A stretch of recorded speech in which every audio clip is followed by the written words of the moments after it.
First semester में हैं और आपने भी लिया है हिंदी सब्जेक्ट, तो ये क्लास आपके लिए बहुत ही इम्पॉर्टेंट होने वाली है क्योंकि आपका एग्ज़ाम जो है वो नवंबर में आने वाला है। तो इसलिए हम वैसी क्लासेस ला रहे हैं जो आपके एग्ज़ाम के पॉइंट ऑफ व्यू से बहुत ही ज़्यादा इम्पॉर्टेंट हों और सारे क्वेश्चन आपको इन्हीं क्लासेस से मिल जाए, जिससे आप बहुत ही अच्छे नंबर हिंदी में ला सकें। तो आज की इस क्लास में आप देखने वाले हैं BA first semester Hindi subject के 10 मोस्ट इम्पॉर्टेंट लॉन्ग क्वेश्चंस जो आपके एग्ज़ाम में बहुत बार पूछे जाते हैं। साथ ही हम उन्हें आसान तरीके से याद रखने का तरीका भी बताएंगे जिससे आप याद रख सकें और एग्ज़ाम के टाइम बस 5 मिनट रिवाइज़ करके आप एग्ज़ाम में उसको लिख सकते हैं। तो आइए देखते हैं वो 10 मोस्ट इम्पॉर्टेंट क्वेश्चन आंसर के साथ जो आपके एग्ज़ाम में आने वाले हैं। उन्हीं क्वेश्चंस को सिर्फ आज की इस क्लास में देखने वाले हैं, चूँकि टाइम बहुत कम है, आपका एग्ज़ाम बहुत ही पास आ चुका है। आपको और सारे सब्जेक्ट की तैयारी करनी है तो चैनल को सब्सक्राइब कर लीजिए। आइए देखते हैं क्वेश्चन को। क्वेश्चन नंबर फर्स्ट है, कबीर के निर्गुण भक्ति काव्य की विशेषताएं बताइए। चूँकि कबीर जो हैं वो भक्ति काल जो है उसके कवि हैं और भक्ति काल भी कई भागों में 2 भागों में बटा हुआ है, निर्गुण और सगुण। तो ये निर्गुण काव्य धारा के जो हैं कवि हैं। तो इन्होंने जो रचनाएं की हैं, जो काव्य लिखे हैं, उनकी क्या विशेषताएं हैं, देखते हैं उनकी विशेषताओं को। तो उत्तर है, कबीर हिंदी साहित्य के महान संत कवि थे। ये एक बहुत ही महान कवि थे हिंदी साहित्य के। उनके काव्य में निर्गुण भक्ति धारा का प्रभाव स्पष्ट रूप से मिलता है, यानी इनका जो काव्य रचना है वो भक्ति भाव से भरा हुआ है, इसीलिए जो है इनकी रचनाओं में भक्ति धारा का प्रभाव दिखाई देता है। अब पॉइंट्स देखते हैं कि क्या विशेषताएं हैं इनकी जो रचनाएं हैं, जो इनकी काव्य रचनाएं हैं। सबसे पहला क्या है, चूँकि आप भक्ति से समझ ही पा रहे हैं, जिसमें कि उन्होंने ईश्वर को निराकार और सर्वव्यापक माना। यानी कबीर जी जो कहते हैं, ये ईश्वर को कोई मूर्ति या वैसा चीज़ से नहीं मानते। ये ईश्वर को निराकार यानी बिना स्वरूप का, ईश्वर जैसे हम लोग हैं, ये राम की पूजा करते हैं, कृष्ण इन्हें भगवान मानते हैं, लेकिन ये ऐसा नहीं कहते हैं। ये कहते हैं भगवान जो है वो निराकार है, उनका कोई आकार नहीं है, वो सर्वव्यापक हैं, यानी हर जगह वो पाए जाते हैं। अब दूसरा जो है इनकी रचनाओं की विशेषता क्या है कि ये मूर्ति पूजा, जाति पाति, ये मूर्ति का पूजन और जो जाति पाति भेदभाव जाति में माना जाता है, वर्ग बटा हुआ है, जाति बटा हुआ है, और पाखंड का विरोध करते हैं। ये अपनी रचनाओं में इन सभी चीज़ों का विरोध करते हैं। तीसरा है इनकी रचना की विशेषता कि उनकी वाणी दोहा, साखी और पद के रूप में है। यानी ये कोई कहानी की तरह नहीं है कि बस लिखा हुआ है। जैसे दोहा होता है 4 लाइनों में, पद होता है 2 लाइनों में, साखी इस स्वरूप में लिखा गया है, जो कि कविता जैसे आपने देखा होगा लिखी रहती है, उसका फॉर्मेट दूसरी तरह होता है जिसे कि हम गा भी सकते हैं। अब सबसे चौथा पॉइंट देखते हैं जो कि है इनके काव्य की विशेषता, वो है भाषा। आखिर कोई भी रचना होगी वो किसी न किसी भाषा में तो उसकी रचना की ही जाएगी। तो ये जो है साधारण बोलचाल की भाषा यानी साधुकड़ी एक भाषा होती है, इसी भाषा का प्रयोग अपनी रचनाओं में करते हैं। अब पॉइंट आ गया हमारा 5वां पॉइंट, विचार।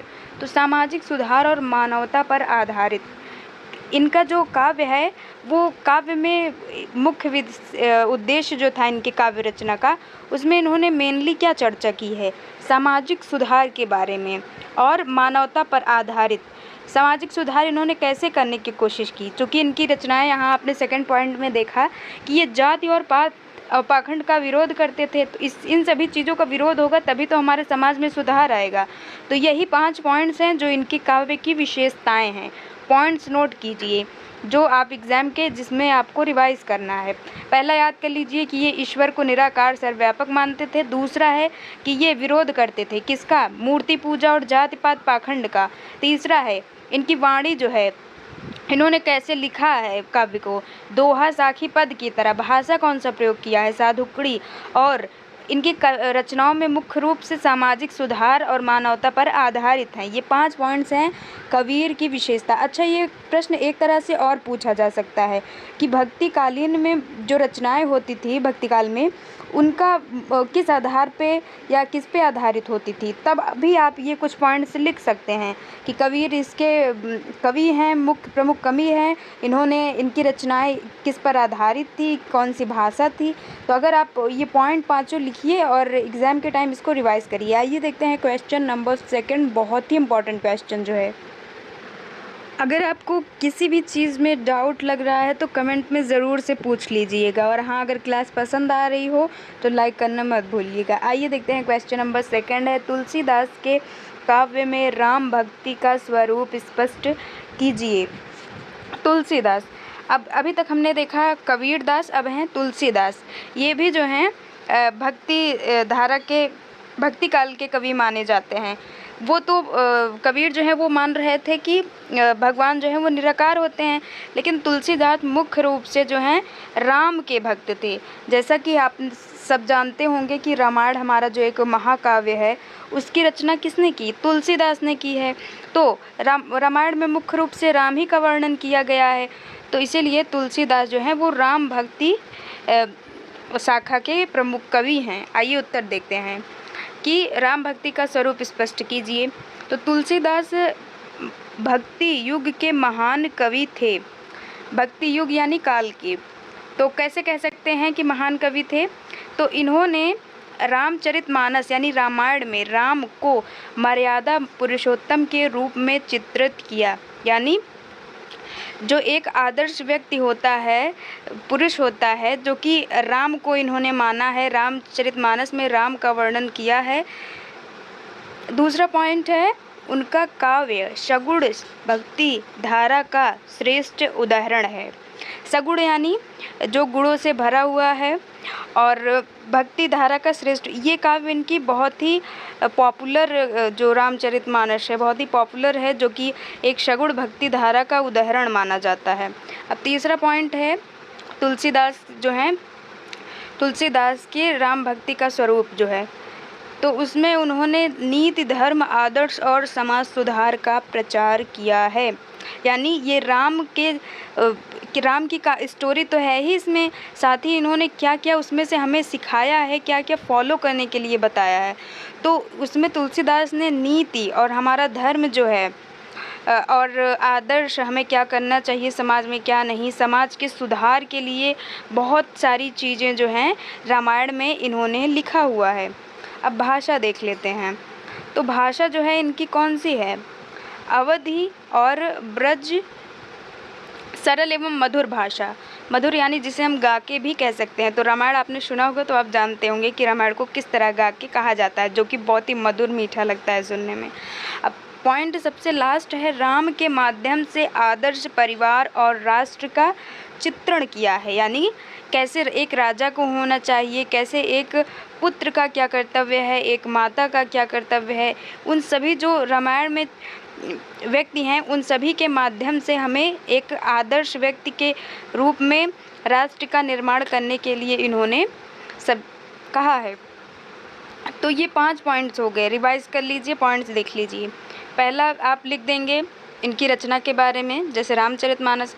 फिर ये किस धारा के हैं लिख देंगे, इनकी भाषा क्या थी और किस पर आधारित होती है इनकी रचना, और उस रचना का मुख्य उद्देश्य क्या होता है। 5-5 पॉइंट्स आप ऐसे लॉन्ग जो इम्पोर्टेंट क्वेश्चन हैं उसके बना लीजिए बहुत ही शॉर्ट में, जिससे आप एग्ज़ाम जब आपका हो एक दिन पहले आप उसको रिवीजन कर पाएँ। और बहुत ही छोटा छोटा पॉइंट बना लीजिए, जैसे सभी आंसर का। अब आप जानते होंगे जब आपका लॉन्ग क्वेश्चन आता है तो उसमें कुछ वर्ड्स लिमिट होती हैं और कुछ हेडिंग्स आपको डालनी होती हैं। उन्हीं हेडिंग्स का आपको जो है नंबर उन्हीं हेडिंग्स को देखकर मिलता है। तो लास्ट में लॉन्ग क्वेश्चन को आपको एक निबंध की तरह लिखना है। निबंध में जैसे आप निष्कर्ष लिखते हैं और फिर पहले स्टार्टिंग में प्रस्तावना यानी भूमिका लिखते हैं, तो इसमें इंट्रो में हम लिख देंगे, जैसे सबसे पहले हमने लिखा था कि ये जो हैं तुलसीदास भक्ति युग के महान कवि थे, थोड़ा परिचय देंगे। फिर लास्ट में पूरे सब चीज़ का कंक्लूजन क्या निकलता है, निष्कर्ष क्या निकलना है। तो इन्हीं जो आपने आंसर पूरा लिखा है उसी का 2 लाइन बना के यहाँ नीचे निष्कर्ष हेडिंग डाल के लिख दीजिए। इससे बहुत ही अच्छे नंबर आपको मिलेंगे। तो निष्कर्ष कैसे लिखेंगे आप? तो लिखेंगे तुलसीदास का काव्य भारतीय संस्कृति और भक्ति का अमर दस्तावेज है। यानी जैसा कि रामायण में रामचरितमानस में हमारी संस्कृति का वर्णन किया गया है और इससे हमें भक्ति का बहुत ही अच्छा जो है उदाहरण मिलता है कि कैसे भक्ति होती है।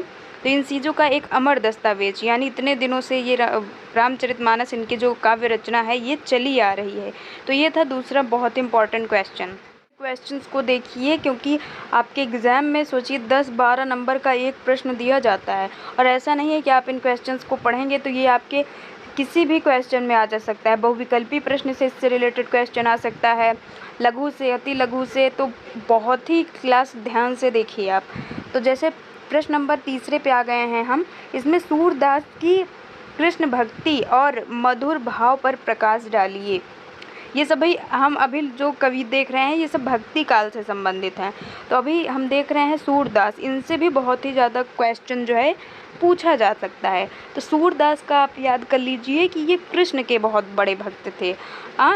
तुलसीदास जो थे वो थे राम के और सूरदास जो हैं वो कृष्ण के थे।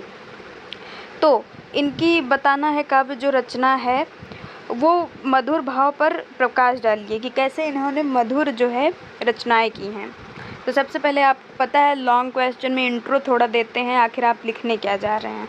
तो सूरदास के बारे में लिखने जा रहे हैं तो लिखेंगे सूरदास भक्ति युग के प्रमुख कवि और पुष्टि मार्ग के अनुयायी थे, है ना। थोड़ा इंट्रो देंगे इनके बारे में, फिर आप पॉइंट्स को लिखेंगे। तो आइए देखते हैं कि पॉइंट्स क्या क्या लिखने हैं, इनके काव्य की विशेषताएं कैसे हैं। इनका काव्य कृष्ण भक्ति से ओतप्रोत है, यानी कुल मिलाकर ये अपने काव्य में कृष्ण जी की लीलाओं का ही वर्णन करते हैं, कृष्ण की भक्ति के ही बारे में बताते हैं। दूसरा पॉइंट, उन्होंने राम की भक्ति बारे में बताया। ऐसे थोड़ा आप कंपेयर करके पढ़िए, बहुत ही आसानी से याद होगा। वो राम के हैं, शूर कृष्ण के हैं, और ये जो हैं कृष्ण भक्ति से ओतप्रोत। इन्होंने विशेष रूप से कृष्ण की बाल लीलाओं, बाल यानी जब कृष्ण के जो बचपन था कृष्ण का, उनकी लीलाएं जो थी उस पर, और राधा कृष्ण प्रेम को चित्रित किया है। आपने हाई स्कूल इंटर में ज़रूर से पढ़ा होगा, किसने पढ़ा है कमेंट में ज़रूर बताइएगा।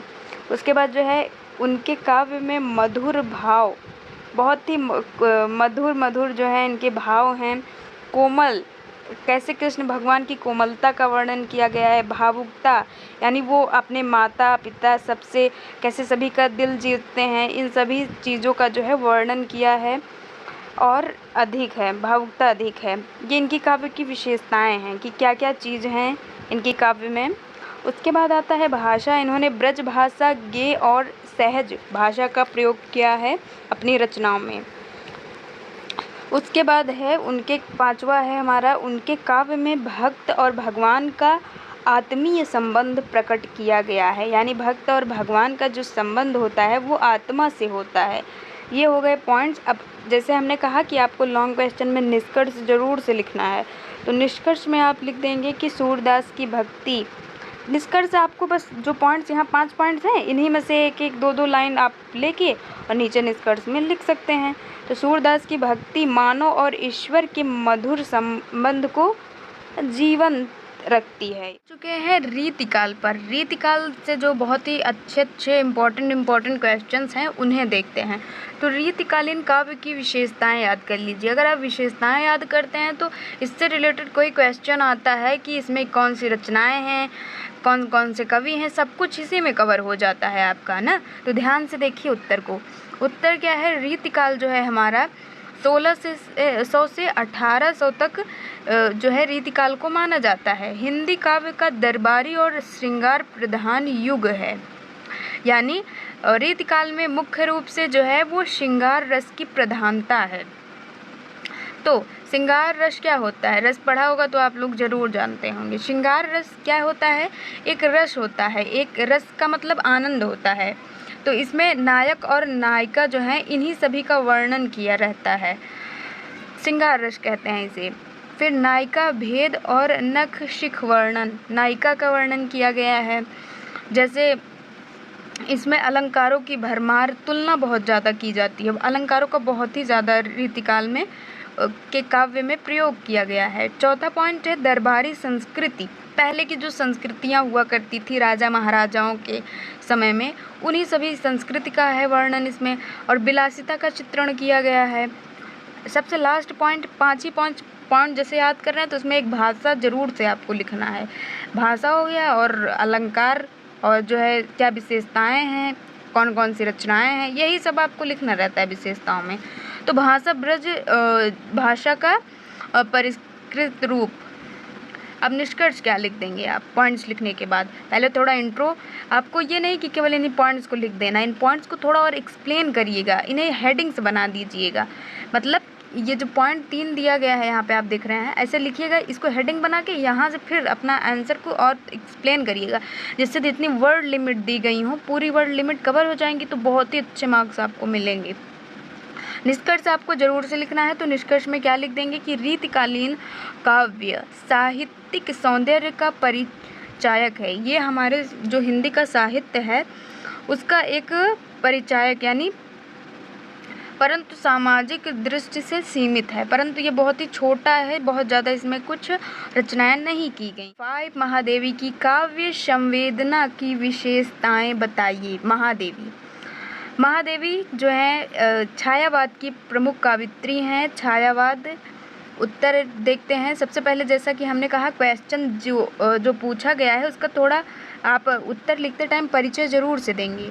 परिचय देने का बहुत ही आसान तरीका है, जो क्वेश्चन पूछा गया है उसी को एक बार रिवाइज कर दीजिए।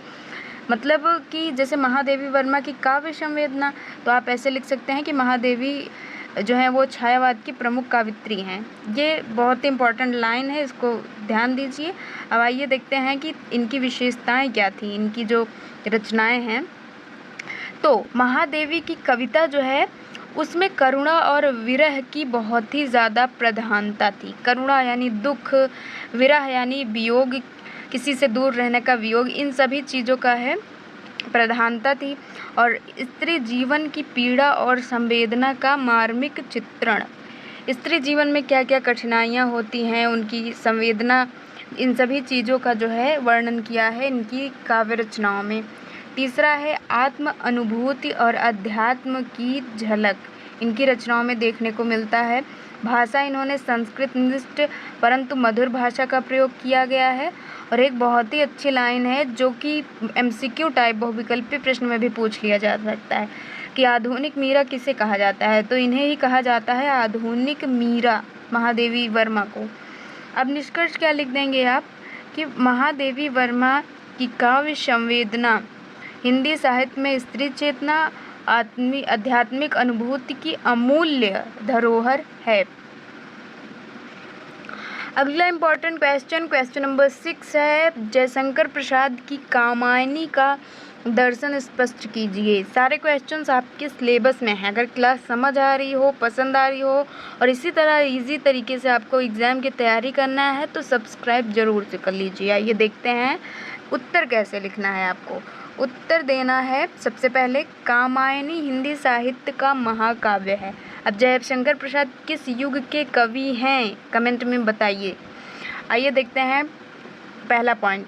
तो कामायनी जो है इसमें मनु और श्रद्धा की कथा है। 12th क्लास में आपने ज़रूर से पढ़ा होगा मनु और श्रद्धा के बारे में। फिर विषय क्या है, यानी मनु और श्रद्धा हैं, लेकिन इसका विषय क्या है, किस पर आधारित है, तो मानव जीवन में श्रद्धा, काम और ज्ञान का संतुलन होना चाहिए, इसी विषय में लिखा है इन्होंने। कामायनी एक बहुत बड़ा महाकाव्य है। रामचरितमानस के बाद ये बहुत ही बड़ा महाकाव्य आता है। फिर है दार्शनिक दृष्टि। दार्शनिक दृष्टि में मानव जीवन को संतुलित और आदर्श बनाना, इस जो कामायनी है इसकी यह एक उद्देश्य समझिए। उसके बाद आता है पॉइंट नंबर 4, भाषा क्या है इसमें, संस्कृत निष्ठ हिंदी, गंभीर, काव्यात्मक। काव्यात्मक मतलब जैसे आप कविता को गा सकते हैं वैसे ही गा के पढ़ सकते हैं। अब सबसे लास्ट पॉइंट, छंद और अलंकारों का इसमें बहुत ही प्रयोग किया गया है। फिर आप निष्कर्ष लिख देंगे, कामायनी दर्शन और साहित्य का अद्भुत संगम है। कामायनी महाकाव्य जो है ये दर्शन और साहित्य का बहुत ही आधुनिक संगम है, जो जयशंकर प्रसाद की एक बहुत बड़ा महाकाव्य माना जाता है। अगला क्वेश्चन पे हम आ चुके हैं, चूँकि है प्रेमचंद्र की कहानियों में यथार्थवाद की विशेषताएं बताइए। जो प्रेमचंद्र हैं अपनी कहानियों के लिए जाने जाते हैं, बहुत ही कहानियाँ इनकी प्रसिद्ध हैं। इन्हें कहा जाता है, प्रेमचंद्र को कहानियों का सम्राट कहा जाता है, उपन्यास और कहानियों का। तो उत्तर चलिए देखते हैं। तो प्रेमचंद्र को थोड़ा आपको परिचय देना रहता है, क्वेश्चन जो है उसी के बारे में आपको सबसे पहले एक लाइन लिख देंगे। प्रेमचंद्र को उपन्यास का सम्राट और यथार्थवादी लेखक कहा जाता है। फिर अब इनके देख लेते हैं कि जो कहानियाँ हैं उसमें क्या क्या इन्होंने कहानियों में किस किस चीज़ों का जो है बारे में बताया है, चित्रण किया है। तो पहला पॉइंट है, उनकी कहानियों में किसानों और मज़दूरों की, किसान जो है हमारे मज़दूर जो हैं की स्थिति का चित्रण किया कि समाज में इनकी क्या स्थिति है। किसान और मज़दूरों पर इन्होंने अपनी रचनाएं की हैं। दूसरा है कि इनकी जो काव्य रचनाएं हैं, जो कहानियां हैं, उसमें सामाजिक अन्याय, गरीबी, शोषण और भेदभाव के खिलाफ आवाज़, यानी ये मुख्य रूप से कहानियों में क्या लिखते थे, किसान मज़दूर, जो गरीब लोग होते थे, शोषित लोग होते थे, और जो भेदभाव होता है हमारे समाज में स्त्री पुरुष जाति वर्ग के आधार पर, इन सभी चीज़ों का जो है इन्होंने अपनी कहानियों में वर्णन किया है। अब आता है तीसरा पॉइंट, चरित्र साधारण जीवन के लिए गए, कोई कृत्रिमता नहीं। चौथा है, भाषा सरल है इनकी, स्वाभाविक और व्यवहारिक है। अब इनकी प्रमुख कहानियाँ 2-3, जो भी आप राइटर्स को पढ़ें उनकी 2-3 फेमस जो कहानियाँ हैं, जो रचनाएं हैं, उन्हें ज़रूर से याद कर लें।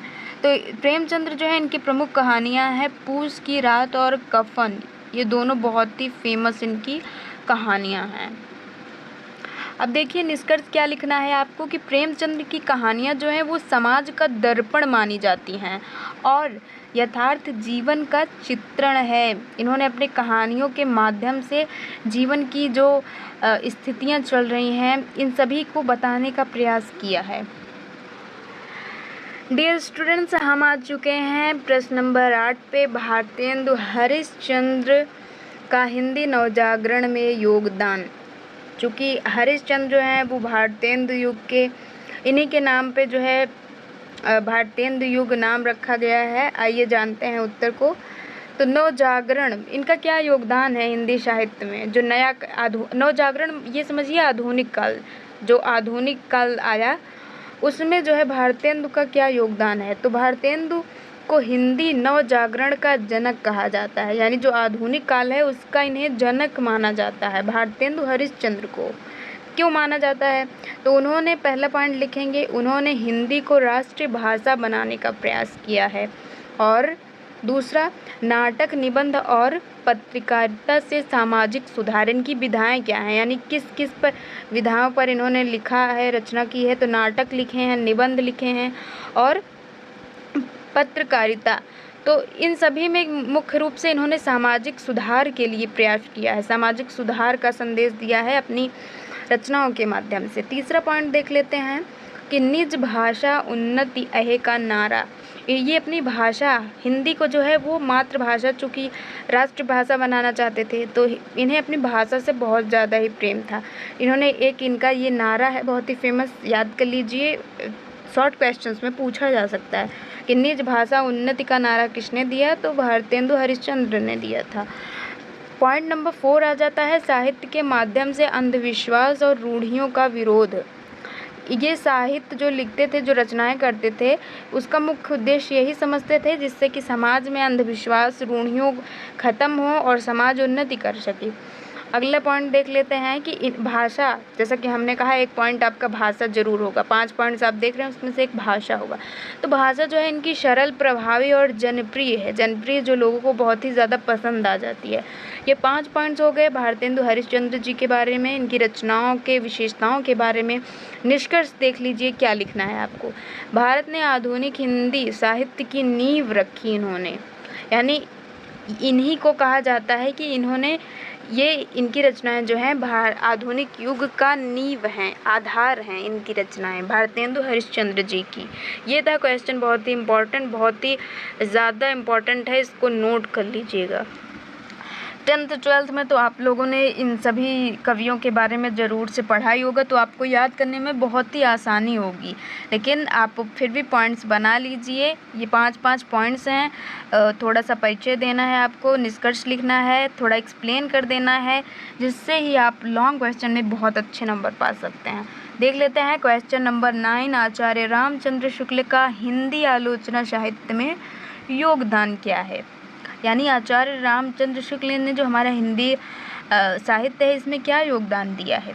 चूँकि आचार्य रामचंद्र को एक आलोचक के रूप में प्रमुख रूप से ये आलोचना विधा जो होती है, आलोचना पर इन्होंने मुख्य रूप से कार्य किया है, तो ये बहुत ही बड़े आलोचक माने जाते हैं आचार्य रामचंद्र शुक्ल। तो इनकी आलोचना की क्या कौन कौन सी आलोचनाएं हैं जो हिंदी साहित्य में योगदान दिया है इन्होंने। तो सबसे पहला आप लिख देंगे कि शुक्ल जी को हिंदी आलोचना का जनक कहा जाता है। शॉर्ट क्वेश्चन में आप पूछा जाएगा कि हिंदी साहित्य के आलोचना का जनक किसे कहा जाता है, तो आप लिखेंगे आचार्य रामचंद्र शुक्ल। हाई स्कूल के पहला चैप्टर इन्होंने ही लिखा है। अब दूसरा पॉइंट देखते हैं कि हिंदी साहित्य का इतिहास उसकी अमूल्य कृति है, और दूसरी इनकी जो प्रमुख रचना है वो है